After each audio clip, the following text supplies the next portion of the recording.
Today in class 10th, we will see the topic related to forced vibration, free vibration, damped vibration, loudness, pitch and quality of sound.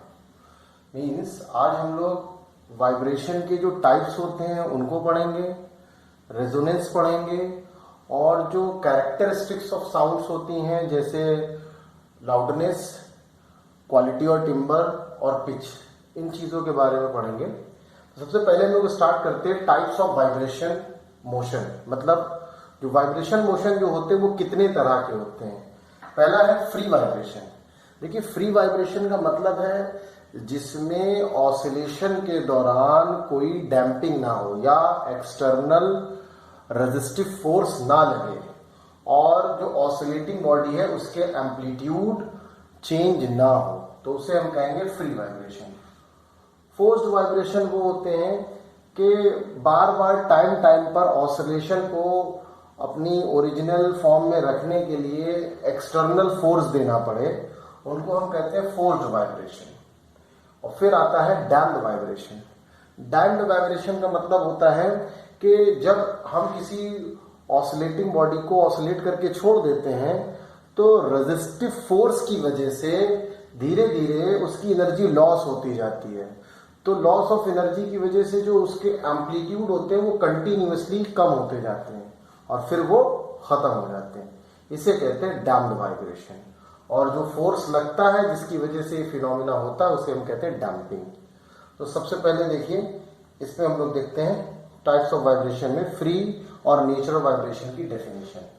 तो free और natural vibration क्या है? When no external force acts on the body, ये line important है।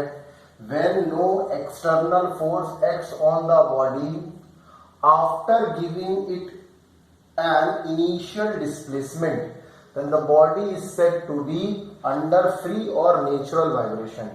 Free vibration का दूसरा नाम है नेचुरल वाइब्रेशन, याद रखिएगा। मतलब जब एक्सटर्नल फोर्स ना लग रहा हो तो बॉडी के एम्पलीट्यूड चेंज होते नहीं है, लॉस ऑफ एनर्जी होती नहीं है। तो ऐसे केस में जो वाइब्रेशन होते हैं बॉडी के, उसको फ्री वाइब्रेशन या नेचुरल वाइब्रेशन कहते हैं। The frequency of free vibration is called free और नेचुरल फ्रीक्वेंसी। ऐसे वाइब्रेशन की जो फ्रीक्वेंसी होती है उसे फ्री या नेचुरल फ्रीक्वेंसी कहते हैं। फिर आता है फोर्स्ड वाइब्रेशन। देखिए, when the body vibrates under the influence of external force, होता है क्या है, रेजिस्टिव फोर्स की वजह से बॉडी का एम्पलीट्यूड कंटिन्यूअसली लॉस होता जाता है, एनर्जी लॉस होती जाती है।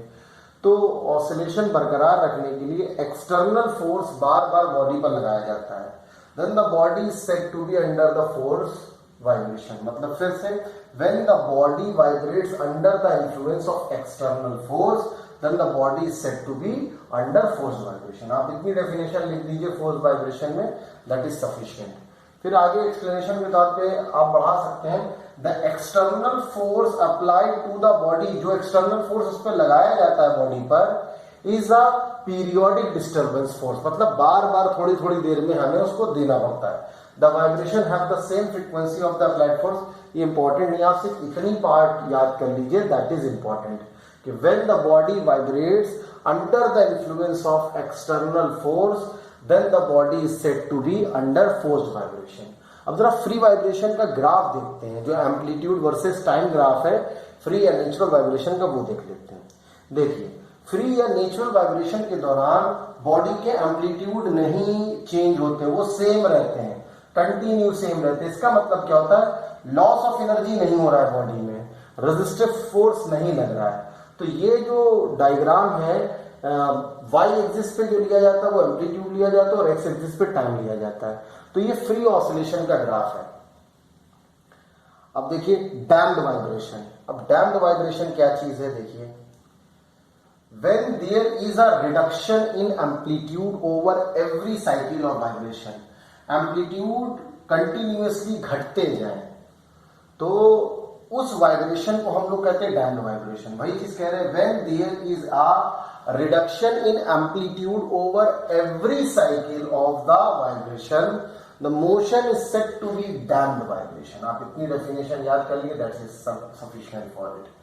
When there is a reduction in amplitude over every cycle of vibration, the motion is said to be damped vibration.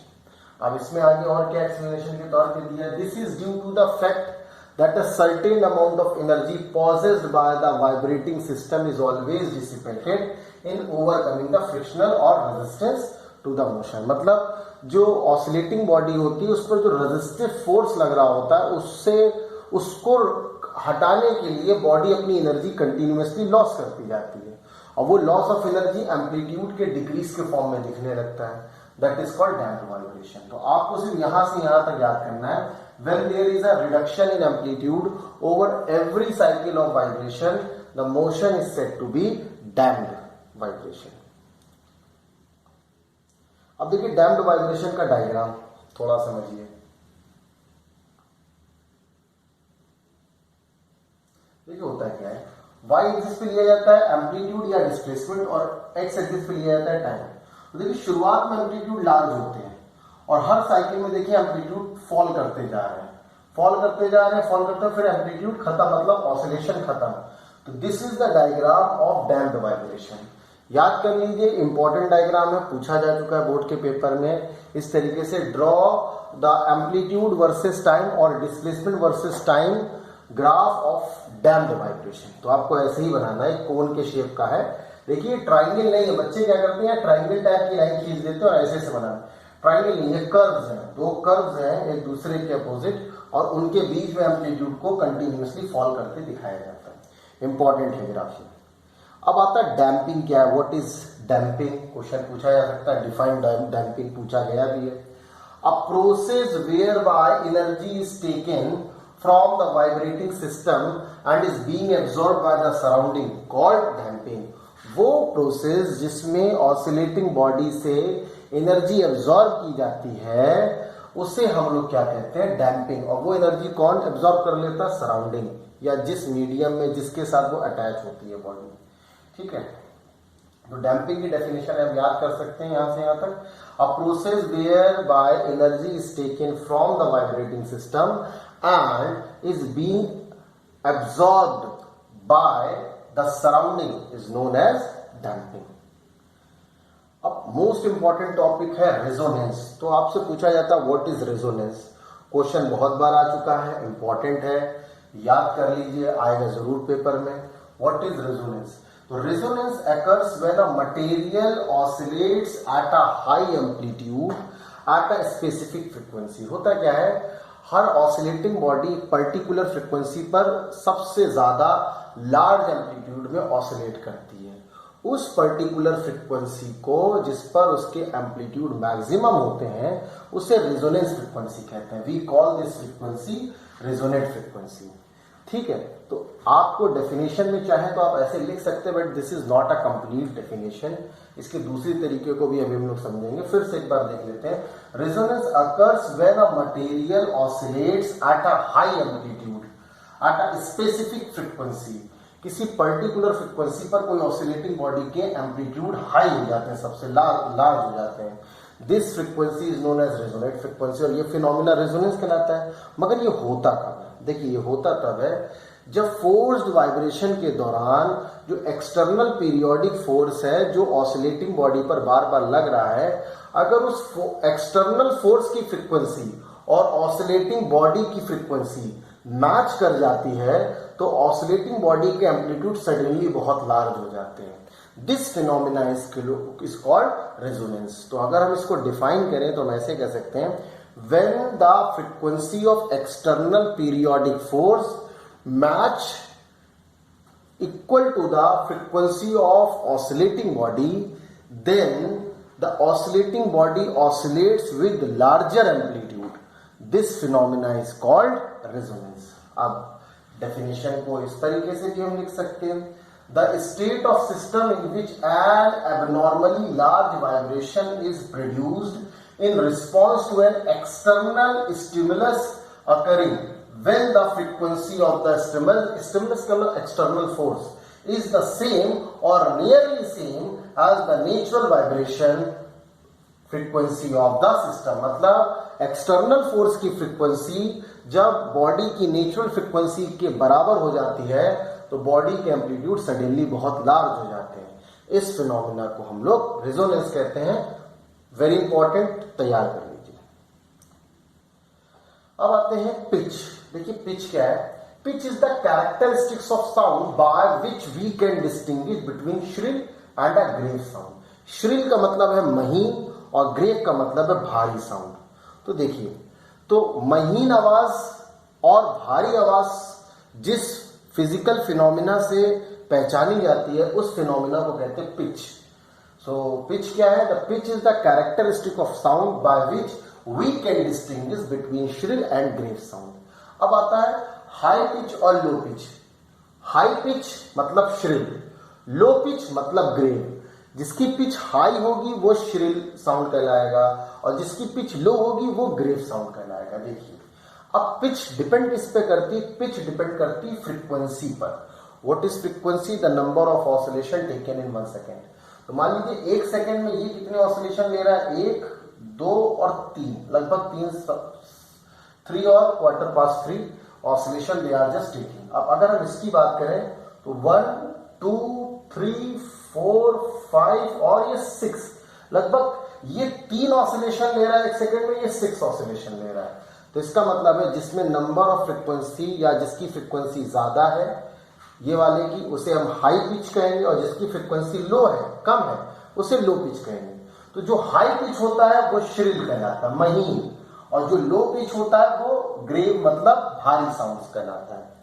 अब भाई देखिए पिच को यहाँ बताया गया है, आपको ऐसे डायग्राम दे दिया जाए और कहा जाए इसमें हाई पिच कौन है, लो पिच कौन है। तो जिसकी फ्रीक्वेंसी ज्यादा होगी वो हाई पिच होगी, जिसकी फ्रीक्वेंसी कम होगी वो लो पिच कहलाएगी। नेक्स्ट देखिए, जब फ्रीक्वेंसी का मतलब ये करीब करीब लाइन है, ये हाई पिच साउंड है और ये लो पिच साउंड है। The pitch of sound depends upon the frequency of sound. Pitch किस पे डिपेंड करता है? फ्रीक्वेंसी पर। Greater the value of the frequency, larger is the value of pitch of the sound, और वो sound उतना ज्यादा श्रिल कहलाएगा। Depending on the wave frequency we hear either high और लो साउंड। तो देखिए high pitch larger number of frequency, low pitch lower number of frequency. अब कह रहे हैं the frequency of ladies and children in greater is greater than the man. देखिए औरतों या लेडीज और बच्चों की जो आवाज होती है वो महीन होती है कि उनकी हाई पिच होती है, और आदमियों की जो साउंड होता है वो लो पिच का मतलब ग्रेव होता है, भारी साउंड होता है। So voice of ladies and children is shrill and of high pitch, whereas the sound of men is grave due to low pitch. The both pitch and the frequency have same unit, that is hertz। आपसे पूछा जाए sound की pitch किस में नापी जाती है? Hertz में। फ्रीक्वेंसी किस में नापी जाती है? हर्ट्ज में। अब आता है नेक्स्ट कैरेक्टरिस्टिक है साउंड की, वो है लाउडनेस। ये हम कैरेक्टरिस्टिक्स पढ़ा रहे हैं साउंड की, पहले पिच खत्म किया, अब ये लाउडनेस है। तो loudness is the characteristic of sound. देखिए loudness is the characteristic of sound by which loud and faint sound can be distinguished। Loud का मतलब बहुत तेज, फेंट का मतलब धीमा। तो तेज और धीमे साउंड का जो डिफरेंस बताता है वो कहलाता है लाउडनेस। ठीक। The magnitude of auditory sensation is called loudness. अब लाउडनेस क्या है? आप मतलब जब सुनते होता है क्या, देखिए loudness person to person vary करती है। जो ऊंचा सुनते हैं हो सकता है उनको एक लाउड साउंड फेंट सुनाई दे। ठीक है, तो वही कह रहे हैं the magnitude of auditory sensation is called loudness. अब लाउडनेस किस पे डिपेंड करती है? लाउडनेस डिपेंड करती है एम्पलीट्यूड पे। जितना लार्ज एम्पलीट्यूड होगा साउंड का उतना ही ज्यादा लाउड साउंड कहलाएगा। अब देखिए दो वेव हैं जिनकी फ्रीक्वेंसी सेम है, मतलब पिच सेम है। ये 1 सेकंड में चली गई दूरी, ये भी 1 सेकंड में चली गई दूरी, तो देखिए इनकी पिच तो सेम है, बट एम्पलीट्यूड मीन पोजीशन की से इसकी दूरी और मीन पोजीशन से इसकी दूरी में अगर डिफरेंस देखें तो ये ज्यादा दूर है, लार्जर एम्पलीट्यूड है, तो ये लाउड साउंड है, और जिसके एम्पलीट्यूड शॉर्ट है वो फेंट साउंड है। ठीक है, अब नेक्स्ट आता है लाउडनेस को इस डायग्राम द्वारा भी पूछा जा सकता है। देखिए सेम फ्रीक्वेंसी है, 1, 2, 3, 1, 2 और 3, सेम पिच है दोनों की, मतलब सेम नंबर ऑफ ऑसिलेशन है। ठीक है, सेम टाइम में। अब कह रहे हैं the loudness of the sound increases with amplitude of the sound. Amplitude बढ़ेंगे तो लाउडनेस बढ़ेगी, एम्पलीट्यूड घटेंगे तो लाउडनेस घटेगी। तो देखिए लाउडनेस जो होती है ये सब्जेक्टिव प्रॉपर्टी होती है, मतलब पर्सन टू पर्सन वेरी कर सकती है, बट एम्पलीट्यूड ये सब्जेक्टिव नहीं होती, ठीक, क्योंकि ये पर्सन टू पर्सन वैल्यू नहीं करेगी, ये तो वेरिएबल क्वांटिटी है नहीं, मतलब इसकी वैल्यू जो होगी वो फिक्स होगी, but loudness person to person vary कर सकती है। अब लाउडनेस किन बातों पे डिपेंड करती है उनके बारे में पढ़ते हैं। Loudness is the characteristic of sound, definition दिया है, by which the loud and faint sound can be distinguished. फिर कह रहे हैं when we talk to our friends our voice is low, but when we address a public gathering our voice is loud. दोस्तों से, family में जब बात करते हैं तो हमारी आवाज स्लो होती है, फेंट होती है, बट जब हम किसी पब्लिक गैदरिंग से वोकल होते हैं, इंट्रोड्यूस करते हैं अपने आप को, तो हमें लाउड तेज बोलना पड़ता है, तो उस टाइम हमारे साउंड की एम्पलीट्यूड ज्यादा होते हैं। Loudness of the sound depends upon the following factor. Important है, पूछा जा सकता है on what factors the loudness of sound depends. तो देखिए पहली चीज होती है amplitude. Amplitude of the vibrating body, the loudness of the sound varies directly with the amplitude of the vibrating body. ये हेडिंग है ऊपर और ये लिखा हुआ है the loudness of the sound varies directly with the amplitude of the vibrating body. Amplitude बड़े होंगे लाउडनेस ज्यादा होगी, एम्पलीट्यूड छोटे होंगे लाउडनेस कम होगी। फिर है एरिया ऑफ वाइब्रेटिंग बॉडी। देखिए बड़ा सा जो ड्रम होता है उसको बजाने में लाउड साउंड पैदा होता है, पर छोटे ड्रम को बजाने पे साउंड फेंट पैदा होता है। The loudness of the sound depends upon the area of the vibrating body, मतलब एरिया ऑफ वाइब्रेटिंग बॉडी बढ़ेगा तो लाउडनेस बढ़ेगी, एरिया ऑफ वाइब्रेटिंग बॉडी घटेगी तो लाउडनेस घटेगी। फिर है distance from the vibrating body. एक दूर खड़ा इंसान साउंड को फेंट महसूस करेगा, बट एक करीब खड़ा इंसान उसी साउंड को तेज महसूस करता है, लाउड महसूस करता है, क्योंकि लाउडनेस जो है वो डिक्रीज करती है डिस्टेंस के according. Loudness of the sound also depends upon the distance of the vibrating body from the listener. Distance बढ़ेगी तो लाउडनेस कम हो जाएगी। लास्ट कैरेक्टरिस्टिक्स है जिसे हम कहते हैं क्वालिटी और टिम्बर। इसके दो नाम, इसे क्वालिटी भी कहते हैं, टिम्बर भी कहते हैं। The characteristic of sound by which two sounds of same intensity and of same pitch. देखिए इंटेंसिटी का मतलब लाउडनेस भी होता है, ठीक है, ये लाउडनेस कह रहे हैं, same loudness and same pitch, ठीक, can be distinguish is called quality. मतलब वो फिनोमिना जिसकी वजह से सेम लाउडनेस के साउंड, सेम पिच के साउंड अलग अलग महसूस किए जा सकते हैं, वो क्वालिटी कहलाती, वो चीज कहलाती है क्वालिटी या टिम्बर।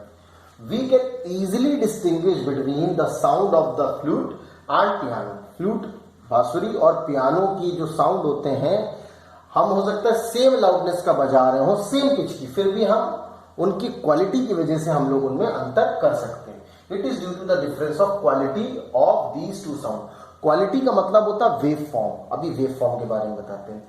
वेव फॉर्म का मतलब है जो उसका वेव पैटर्न है वो अलग अलग होता है, इसी को हम लोग कहते हैं क्वालिटी।